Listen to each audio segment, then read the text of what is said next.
ভারতীয়রা কি নিজেদের স্বার্থ ছাড়া কিছুই করেন না? এ যেন মেসিকে ডেকে এনে রীতিমতো অপমান করছে ভারত। ভাবছেন কিভাবে?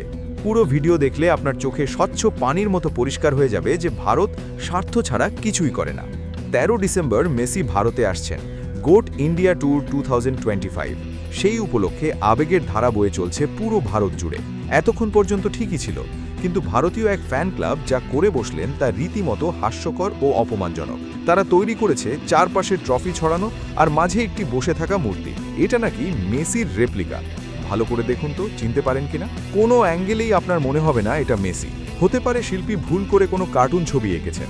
শুধু তাই নয়, কলকাতায় 70 ফুট উচ্চতার বিশ্বকাপ জয়ী আর্জেন্টাইন অধিনায়কের এক ভাস্কর্য বানিয়েছে।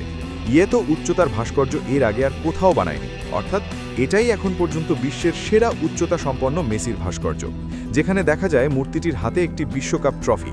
এটাতে মেসির চেহারার হালকা মিল থাকলেও প্রথম দেখায় গান্ধীজির কোনো ভাস্কর্য মনে করা ভুল কিছু না।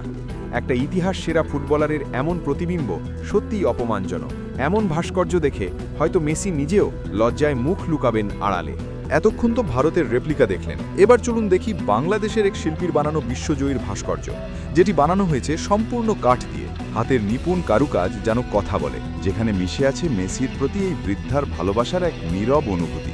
এখানে নেই কোনো স্বার্থ, আছে শুধু ফুটবল পায়ে মেসির ছুটে চলার গল্প। বিপরীতে প্রতিবেশী দেশ মেসিকে আমন্ত্রণ করেছেন নিজেদের ব্যক্তিগত স্বার্থে। মেসির সঙ্গে একটি ছবি তুলতে ভক্তদের গুনতে হবে 10 লাখ রুপি। ভাবতে পারেন, এটা ব্যক্তিগত স্বার্থ নয় তো কি? মূলত মেসিকে তারা আনছেন ব্যবসার উদ্দেশ্যে। এখানে নেই কোনো ভালোবাসা, নেই কোনো অনুভূতি। তাই ভাস্কর্যে মেসির প্রতিবিম্ব দিতে গিয়ে কি দিয়েছে তা শিল্পী হয়তো নিজেও জানেন না। আপনার চোখে ভাস্কর্য দুইটির মধ্যে কোনটি ভালো লেগেছে জানিয়ে দিন কমেন্টে।